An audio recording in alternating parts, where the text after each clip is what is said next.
welcome. Was Riley with anything? That's fine. Yeah, that'd be great.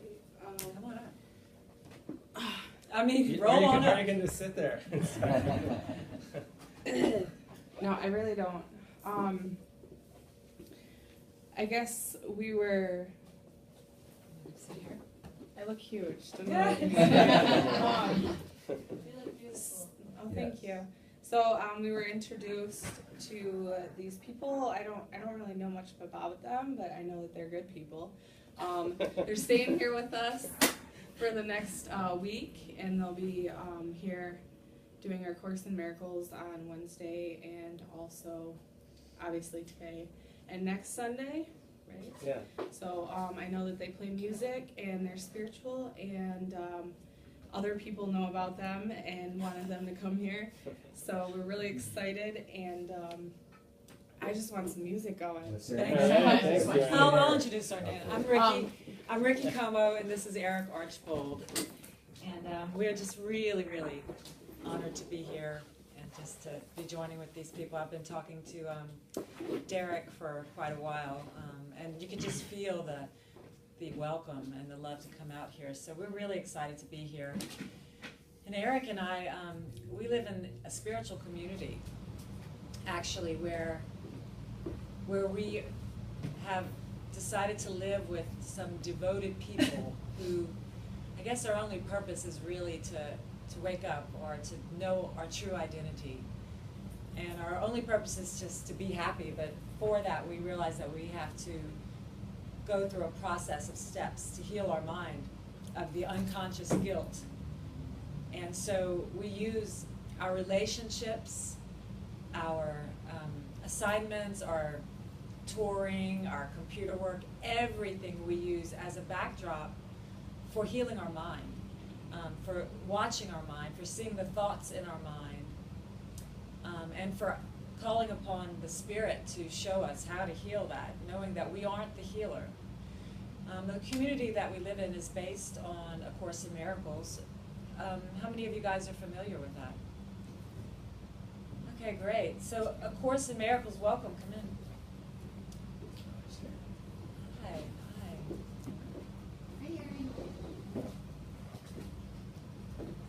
hi. A Course in Miracles is basically just it's a practical way to live your everyday life with the purpose of forgiveness. And so our whole lives are really about forgiveness and just discovering our true identity as spirit rather than this flesh that dies. And so we face all those thoughts in our mind on a daily basis about death and fear of God and loss, knowing, hopefully learning slowly sometimes that there's no loss possible. There's no suffering possible. And sometimes we get to really see how that works, and sometimes we don't. And it's awesome. It's just all a journey of eventually seeing that we still believe that we're a body and we still believe in loss, and just practicing kind of taking our mind above the battlefield and watching it all. We just practice that. And I can tell you, I've seen a huge difference in my own mind and the own suffering in my own mind, when I first got to community 5 years ago, they were like, that's a wild horse right there, that mind. And no doubt I agreed. And I'm still out there and wild. I'm still Ricki. I mean, I'm not really Ricki, but I can still see her. And that's okay. I'm starting to love her, be compassionate towards her, let her be herself, and just watch it all.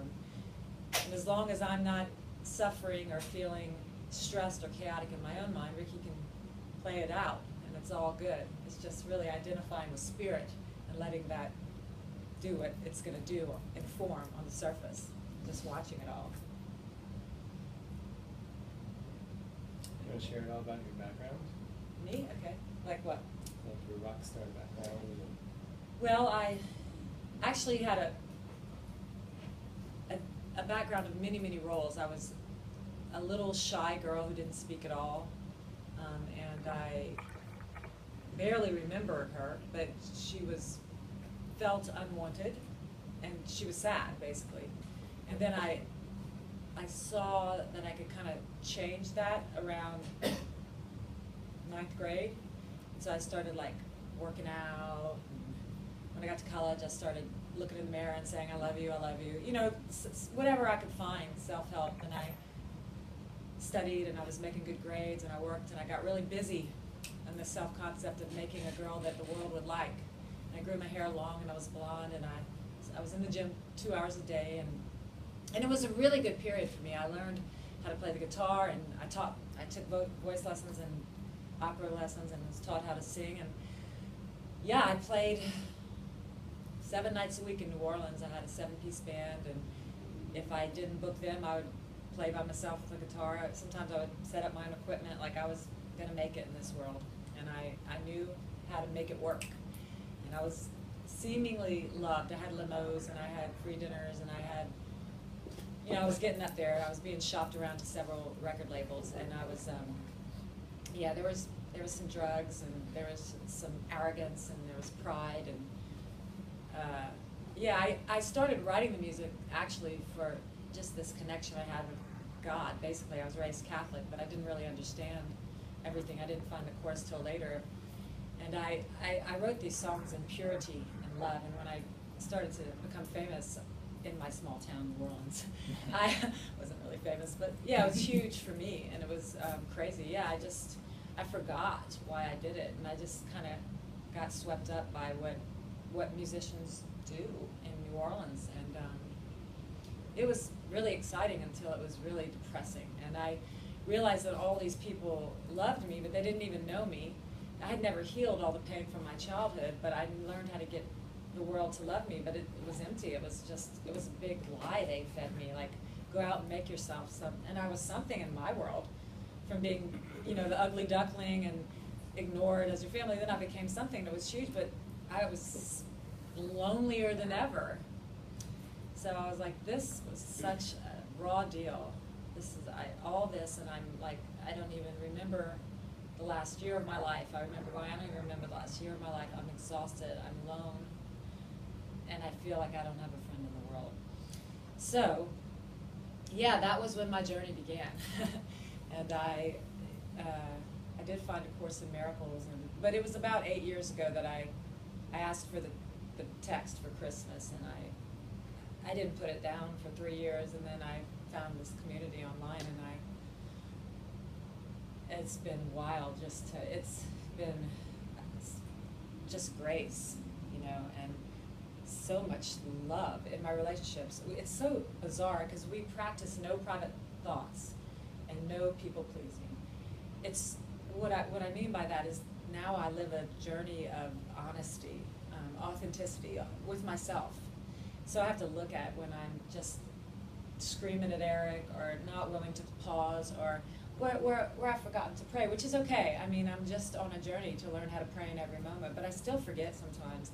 But I'm around those who've gone before me who never forget to pray, and they experience no loss, and they are experiencing an eternal love inside of them that is just beyond me. And I've watched them, and I've started to incorporate these things, and now I'm starting to really feel like, oh my God, I can let go. I'm feeling there's no loss. I'm feeling I can't be hurt, and I get to practice with Eric with that, and I'm feeling so grateful for him, for all of my brothers who have gone before me, who are in this period of time with me on this journey. I'm learning so much about the way my patterns have played out, and the way I've held on to things, and in that holding on, I haven't allowed the gifts of the Spirit to really be given to me, because have you ever seen that picture of this little girl, and she's holding a teddy bear, and Jesus is like, come on, give it to me. Behind his back, he's got this huge teddy bear, and she's like, no, no, no. And that is how I really have to tell you, I look at myself, like I've had such beautiful experiences since I've been in community, and just loving relationships and people, and I haven't wanted to let go, and I've been so afraid to move to the next rung on the ladder or to move to the next assignment, and I've been really holding on, and I just got recently this bulb in my mind, like, you are going into agape love, come on, it's okay, take the step, let me show you that there's no loss. How are we ever going to know that there's no loss if we don't take the risk and say, okay, God, I give this person, I give this assignment or this guitar, I give you my music, I give it all. It's all been given back to me. But just every time it's time to take a different step or let go of something I can see, I'm like, here, Holy Spirit, take my whole life, but just let me just keep this. Like, don't forget, are you going to, I can see it. And I've been actually able to see it, and I've just had this energy about me in this last couple of weeks that's been going, okay, I think I'm ready. Like, I mean, I always say yes in the end, but this time I don't feel that so much of the hanging on to the sides as the river's taking me, and in that I'm feeling just this overflow of gratitude and vibrational energy that's just, and it's coming through Erik and I's touring. You can just feel our energy together and our joy as I give 100% to Erik, who I'm with right now, and just serve whatever he needs or what I need. 100% I'm there, and I've realized that whatever's in front of you, and if you give all your love to that, and I don't mean like a person, I mean just you're really serving Spirit. But just whatever's in front of you, that's from Spirit, because I put my future in the hands of God, so I can trust that. And in that, all the past and all the things I wanted that I didn't have or I thought I needed, that it all falls away. The past disappears when you give the present 100%. And also, the future gifts that Spirit has for you can come to you, because you have, if your mind is still in that past relationship or that past job or that past thing that you thought, because the mind's always trying to get out of this moment. And if you're there, Spirit can't give you everything. And even if it's all ended, the job is gone, the person's gone, it doesn't matter if it's still in your mind, it's still there for you. And you won't be able to receive the gift that is waiting for you on the other side of you, which is eternal joy, which is Spirit, which is everything we've ever wanted. We're just too afraid, and that's okay. Eventually, you're ready, and you can take it. But like right now, I just feel the readiness. I'm freaking out excited. So it's really good. I told you, don't let me speak, because I won't stop. Well, it was Eric's. He's supposed to work on that, right? Eric's assignment is to speak more, and mine is to pause more. So we make a really good. So I guess it's my turn then, huh? Yeah, we're all helping you.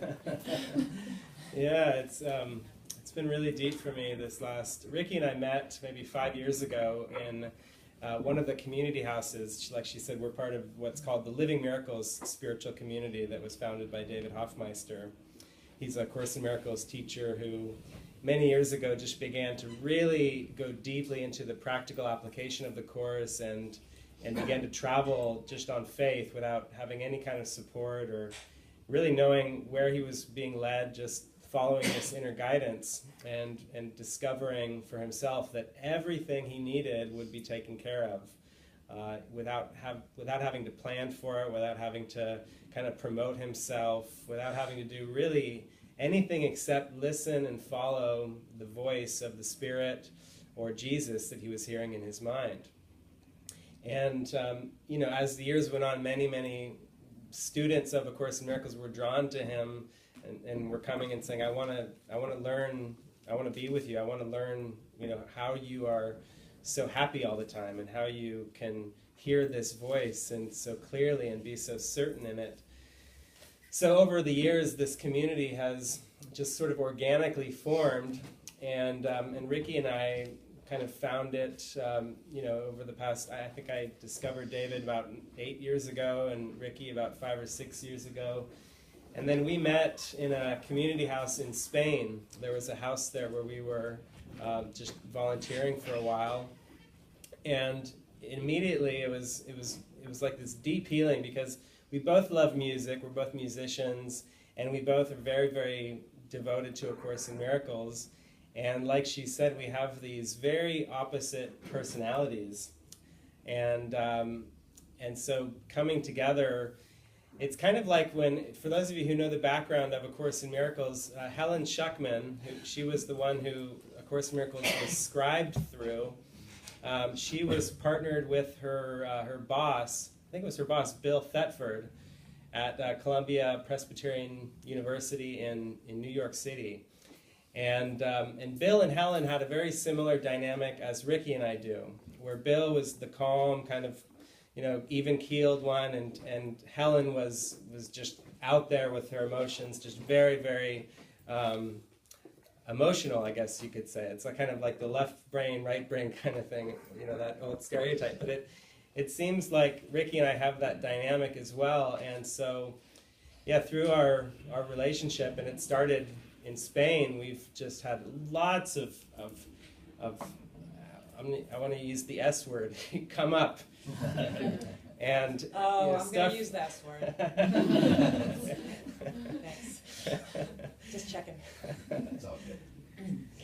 So it's been just a really profound relationship for us, where we're not in a sexual relationship. It's purely we could say a relationship that is music collaboration, and we go on the road and tour sometimes and do these gatherings. And it's a very holy relationship because it's healing our minds. Yeah, it just brings up everything that we wouldn't be able to see, the kinds of patterns in ourselves that we're able to see through the mirroring that occurs. In our community, we talk a lot about mirroring, that everyone is a mirror for us, and it's really through that mechanism of mirroring that we actually can see what is unhealed in ourselves. Without using relationships. And there's even a part in A Course in Miracles where he talks about meditation and how many have tried to go off and just, he doesn't use these exact words, I'm going to paraphrase a bit, but many have tried to just meditate their way to enlightenment. And that will ultimately work because of its purpose, but that it's a very long and tedious journey to try to do it all by yourself. Because there is a faster way, which Jesus discovered, which is that if you are willing to see the Christ in all your brothers and sisters, and by that I mean be willing to see the innocence. You don't have to use the word Christ per se, but you see the Spirit, see the true self, and be willing to forgive or overlook the false self, the personality self, then you ultimately will see that same innocence in yourself. And that's how you can remember that you are one with the divine, is through seeing that in your brothers and sisters. So that the community that we're part of is dedicated to living that, to practicing that on a daily basis. And yeah, we use, we're all quite busy actually. You would think in a spiritual community that people are just sitting around and meditating or oming or something, but actually, we're all very full and function. Either planning these tours, and David, when he went out initially, he just sort of went and was listening and following. And most of us aren't quite there yet, where we can just really just hear everything to do. But we're practicing, so we still seem to have to plan things. We still seem to have to do certain things that. It's all about learning to let the Spirit do those things through us. So whether it's building a website or planning a tour or playing a song or cleaning a bathroom, it's everything that we do is about practicing being aligned with Spirit, noticing if there's any grievances in our mind, like, God darn it, why do I have to clean this bathroom right now? Why doesn't she clean her own bathroom? Or why do I have to be doing this? Noticing all the judgment thoughts that come up and giving them over to Spirit and saying, okay, I want to be happy above all else. I want you to guide me, and if I am to clean this bathroom, I want it to be you who does it through me, so that I don't have to feel like I am personally, individually responsible. And it's miraculous. Like, through that practice, I've discovered that if I truly am meant to be doing something, whatever it is, then there is a way in which it can get done without a sense of efforting. It really can seem to just be like this easy flow, almost like I'm a puppet and like I'm being moved involuntarily. That's even one of the first 50 miracle principles in the Course says that miracles are involuntary. They should not be under conscious control. And so what he's really saying there is that when you give your mind over to God and say, use me like a puppet, instead of being a puppet for the ego, I'd rather be a puppet for the Spirit. And the third option of being under my own control isn't actually ever a reality. The idea that I am in control of myself is an illusion that the ego perpetuates. So in reality, we're always only either under the control of the ego, like a puppet for the ego, or under Christ's control. And it's just very, very deep how we can feel so at peace and so happy when we give our mind over, we empty our mind and say, I'm letting go of my agendas, at least for this moment, and I just want to experience the love of God moving through me, whether I'm cleaning a toilet or building a website or talking to someone or just sitting still on my couch. It doesn't really matter what the action is, but the purpose in my mind is everything. It's absolutely everything. And so, yeah, I feel like I'm so grateful for having found the Course and having discovered that there is a way to be happy all the time. And, it takes a lot of mind training to get to that point where it's purely consistent, but I can see that over the years of practice, it's just gotten easier and easier and easier to surrender and be in the moment. So we're really grateful to be here and sharing. We just love going on these tours because it's another opportunity. I've been living in another one of our main community house in a little town called Camas in Utah. And in Camas, Utah, we have kind of our hub where we have like our internet ministry sort of springs from.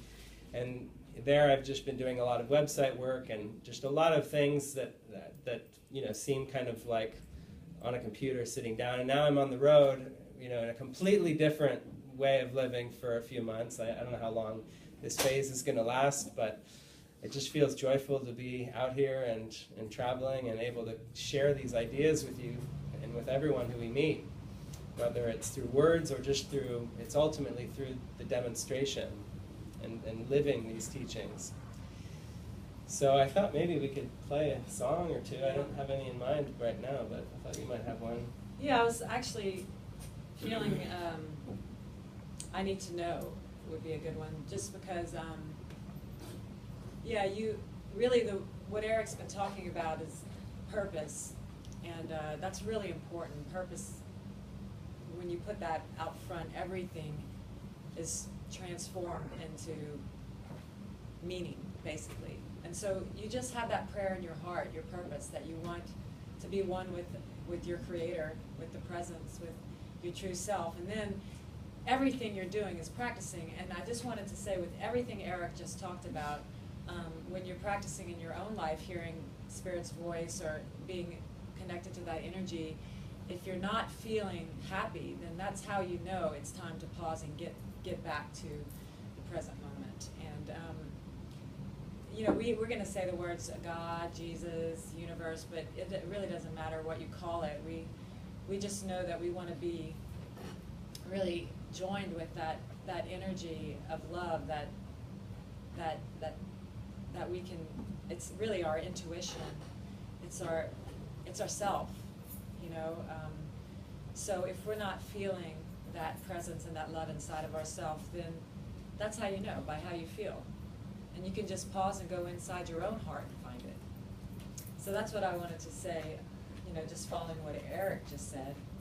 And this song that I wrote was, it came out when I was living in the house he just told y'all about in the hub. And sometimes there's like 15 of us living in one house. And I had been there for a couple of years, and I really wasn't feeling that love that I was just expressing to you guys about. Like this seems to be a journey of going through the darkness to get to the light. And I guess it was feeling like the darkness was never going to end. And a lot of people have talked about that, the dark night of the soul. And I guess the Course says men have died at the point of we've seen realizing really dark, but it could have gone one more step to, and just seeing that all the roads of the world end in death, so it was, I seem to have lived a wild life with many roles, and I had to kind of wash through a lot of things, I guess, or we all do, but it just seemed like it was taking too long, basically. So one day we had a meeting, there was like 14 of us, and I was just like, this shit doesn't work. And I'm done, like, I need to know something is with me, and I don't feel loved at all. And I was like, this is bullshit. I just screamed, and snot everywhere. And then at the end of the 2 hours, I had like 14 people on the floor with me, just loving me up. And I don't know what happened, but in that moment, I know that I felt really, really loved all of a sudden. It was just dawning on me that I was actually loved, and that, you know, it was going to be okay. And so this song came through that night, and it was a real turning point in my journey. I feel like things changed direction for me after I wrote this song, so I'll just share it with you.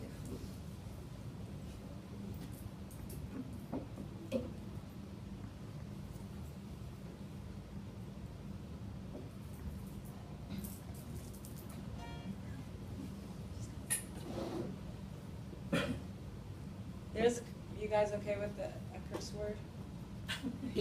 I'll sing it beautifully.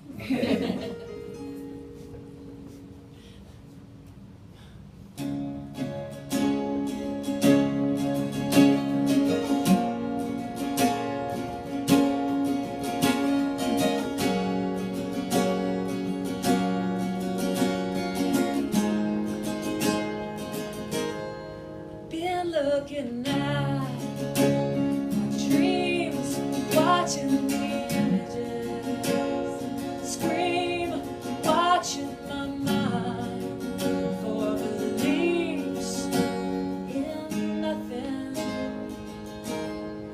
Been looking at my thoughts and all the images of loss, and I can change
stage, smashing through the set. Fuck the architect, 'cause I'm going home.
Sometimes I get so into it, like I didn't even want to stop.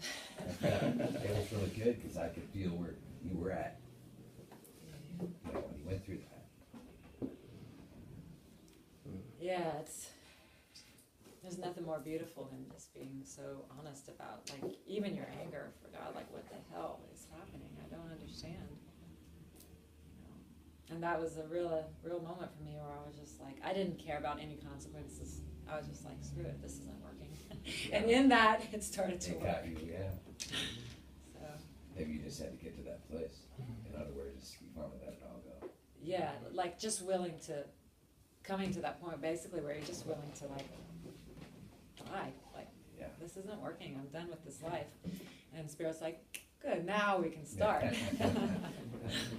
I can't tell you how many times I've been in that. So that wasn't like again, every day it's really just waking up with that humbleness and saying, I really don't know what anything's for. I don't know how to manage my life. And I don't know anything, basically, because, you know, we're just children of God, if I dare say so. I watched The Young Messiah the other day, and I just got I just fell in love with this little Jesus boy. And I just because of his compassion and his love, it wasn't about anything but that if he saw someone hurting, he just wanted to love them. And I was like, that's how I want to be. Like, just let go of my small little self going, I need this, I want this. Why not? Why didn't you, can you, what about me? And then you look at that boy and you start practicing that, and you can just see where all the love and joy comes from. Just get your head out of your, what. It's like you're always looking for true freedom, but you don't realize that when you actually let it all go is when you really That's the freedom. Yeah. The tabula rasa, empty mind. Freedom's just another word for nothing left to do. Janis Joplin, the prophetess. Janis Joplin. She is, yeah. Lord, won't you buy me? I was just thinking, Yeah, she went back and forth. She went back and forth. Yeah. Like we all do, right? Right. Yeah. But yeah, freedom is a state of mind. I was just sharing with the group Friday night that we were visiting that it really is about the freedom in the mind, and it's such an inward journey, and all the form in the world. If we just practice like watching it all and knowing that the only thing that matters is our state of mind, we really can't be of service to anyone when our mind is full of fear. And I've just had an opportunity to see how much fear has been in my mind, and just not to like lay in a cubbyhole in my room with that fear. Like like I was a little nervous about doing a Sunday service without anybody guiding it. We've done lots of services where we've spoken just for this guest speaker or done the music. And this morning I just felt, I could see the fear last night because we got in late, the keys were locked in the car. I mean, just all kinds of things happened. And there was no prep for this, you know, and that's kind of what we do. It's like exciting, going into the unknown all the time. And so we're used to things like that. But Erik was full on, and he really didn't have, you know, he really was, I didn't feel like he was present to be able to like join with me and pray with me. And he would have been, but I think I just let him do his thing and went to my room and just tried to deal with it on my own. And this morning I woke up and he was doing another thing on the tech, not having to do with us, and you know the service was an hour. And so I finally just said, hey, look, I'm scared. I don't feel like you're here. You're not with me, and we have this service. We've never done this before. I know we don't plan our talks ever, but can we just pray together? And he was so willing, but I had gotten myself all worked up that I couldn't even really be present because I held on to it from the night before. And I knew in my heart that he wanted to be there for me, but he was trying to make everyone happy, because that's actually where our joy is. Like we both have other functions with our ministry, and I don't know what I would do without mine that I've had recently come in, just because my mind's been so just on serving that I've had this whoosh of healing. I can't even explain it to you. Like all of a sudden I can see that there's no loss, there's no past, everything that, like, I can feel what Spirit has for me. I'm like overwhelmed by the love coming in. So it's almost like I didn't even want to tell Erik to stop what he was doing because he's in the joy of serving. I just could see it had nothing to do with Erik, and but I needed to say it. So I called a friend and just said, I just need to say this, and I don't really want to bring it to Erik, although I already had. He's like, what are you doing? You know, I'm like, getting my coffee. He's like, he mutes the person he's on the phone with, is, what is going on? I'm like, nothing, it's not about you. It's not, and I'm like, who am I kidding? But yeah, it's really about not holding on to these grievances and keeping it to yourself and trying to deal with it on your own. Like, I don't know, whoever's in your life is your mighty companion, and there can be a community of just two. You just have to be present with the one you're with, and whoever you're with is given by Spirit for your healing. And it's so beautiful that I would have, for the first 4 years, Erik and I were like, we would really choose to be with someone else, maybe someone we'd like to be in a romantic relationship with, and this isn't working for us, so we're happy, we love to be in love, who doesn't? But we realize that we're not attracted to each other that way, and what a gift it is that we're not, because we don't have those grievances like, that you do with lovers, so that we can keep coming back together without that personal crap that's in the way, that is really not even real, but that we as humans think means something about these bodies being together. Is just ridiculous, which is being undone for me as well, like these mysteries around, anything. I want to go into the mystery right now, and for the mysteries to be revealed to me. So I just keep saying yes to the unknown, yes to whatever is scaring me, and I'm actually using Erik. I'm telling him everything now. Like, I'm afraid of this. I still want this. I can see that, and in that I found my friend, which helps me to go to the real only relationship. But I've also found my Savior, because all the things that used to hurt me, while I'm giving Erik all my energy, which is really serving Spirit. I think I'm serving Erik, or just being present. All the things that I thought I needed or wanted, they really are just falling like leaves. Like they say, you'll never even remember the pain in the courts. Like the past, not only is it gone, but it never happened. You won't even remember anything but the love. And this is what we want, an experience of that love, that divinity. And I'm just really excited about having it start to reveal itself to me through Erik, of all people. He says tomato, I say tomato. It took us 5 years to see that we were actually giving each other for beautiful divine purpose. You are the light of the world. You are like the Christ. You are you are that.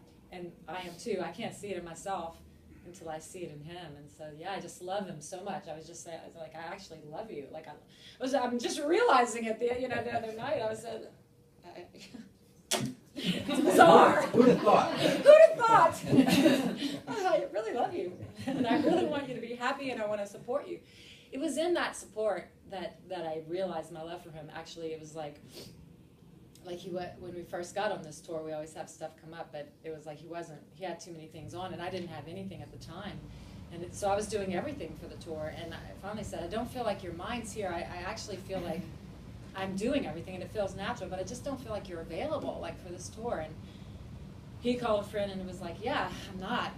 I'm doing this, and I'll be there when we get on the tour, but I was like, okay, I guess it's for me. I mean, obviously, you don't even have time to do it, and I'm doing it, so why am I complaining, basically? But I was doing it, but now I started to do it with the purpose and the love, and then I started really even more, like, can I cook? Let me do that for you. Let me run that errand. Let me cook.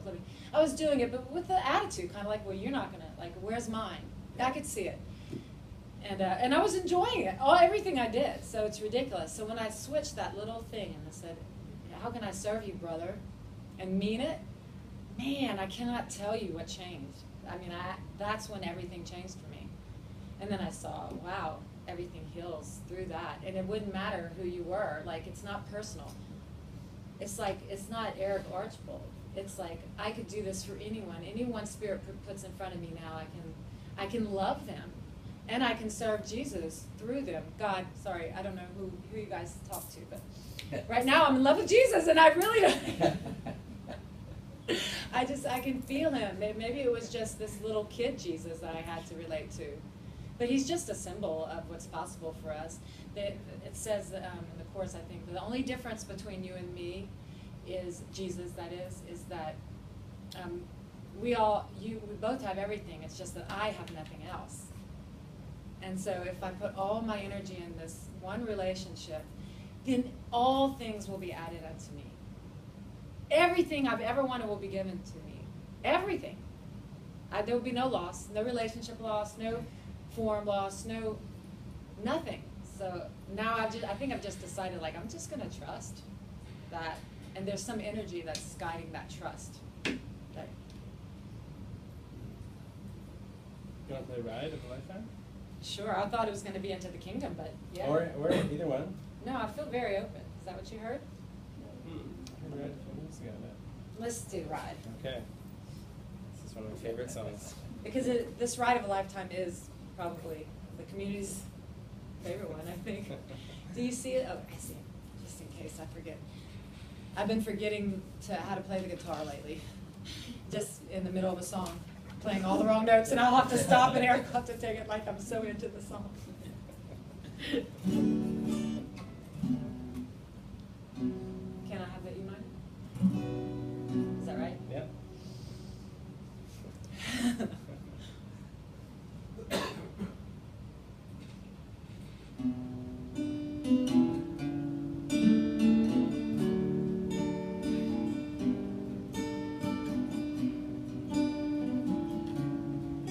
Actually, you're in a lot of tune. Maybe I'll just play guitar. Okay, cool.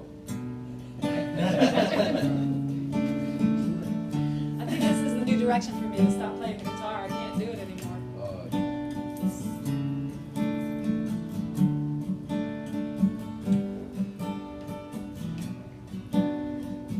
My world is slipping away. There's no place left to go, no more parts to play, and yeah, impatient sometimes, as I empty out my mind and wait.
Well, we just have about 5 minutes, so I thought I would just mention a little bit. We did bring some books and CDs and DVDs that are from our church that we just feel to support our church with, and I really feel honored to be able to share these books and resources, because I feel that after I read A Course in Miracles, it was like I got into it very deeply and I understood it intellectually, but then the next step was to really begin to apply it. And all the resources on the table are about how to apply A Course in Miracles very deeply. And I don't think I'm going to talk about all of them individually, but Ricki might. I want to say something. I know y'all know that by now, but this book, I don't know, I think it's $5, I don't know, but I'm willing to give it for $5 because I feel like you can just put it in your pocket, and if you ever, it's just, this one book it answers every problem. I mean, it brings you back to the present, and in that present there can be no pain. And so it's just been helpful for me, because I used to feel guilty for reading in college, and now I feel guilty because I'm just not, so I don't feel a lot of inspiration to read a lot, except if it's the course. So I do tell you, this has been, another one of my favorites is actually not a book that was put together by a ministry. David used to travel with it, and when I was on tour, I read it, and it changed my life, because it's an account of a couple who were listening and following Spirit in every moment, like David Hoffmeister, and I did it, and I asked when to take a shower and what clothes to wear, and just saw that I don't have to ever think about anything, and it would just change my life when I saw how simple it was. And another thing that really helps me is this Trust CD. It's a 40-minute guided meditation, and I have still some chaos in my mind, and if I can't seem to get through that chaos with joining with a friend or with prayer on my own, I get 40 minutes of an empty mind by listening to this, and it makes me very happy.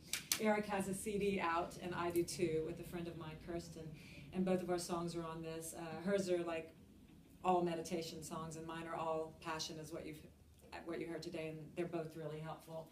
So I just wanted to share these with you. All of these books are rockin' though. I had to say that. So I guess I don't know how you guys normally do it, but she mentioned that we might pass a basket. We live on donations. If you feel inspired to put in a little to the basket, we appreciate it. And I think I'll close with one of my songs, and so Erik wrote go out with some music. This is a song I wrote in college called Peace of Mind.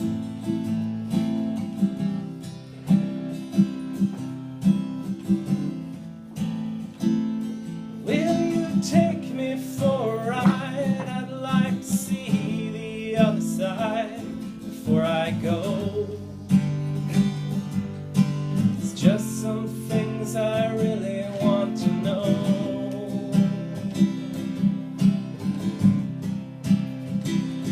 Will you tell me what they mean, all the strange things that I've seen before I die? So very long I've wondered why, all the things that make me think, and why I always seem to sink when I try.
are getting older and my wings are getting colder.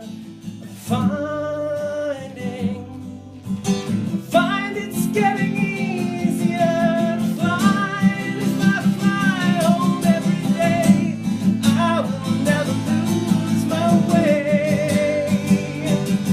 But still we find ourselves searching for the answers. Are they floating in the air? They say they're all inside. Would you please show me where? The lights that look like heaven, they blind you in the eye. But all your deepest questions that you ask will lead to peace of mind.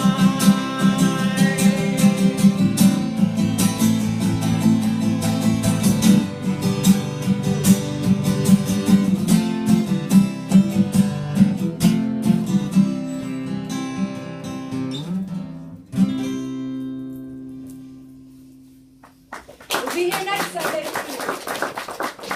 Wednesday night. And Wednesday night for ACI. I was gonna say usually we do the closing prayer, but I feel like I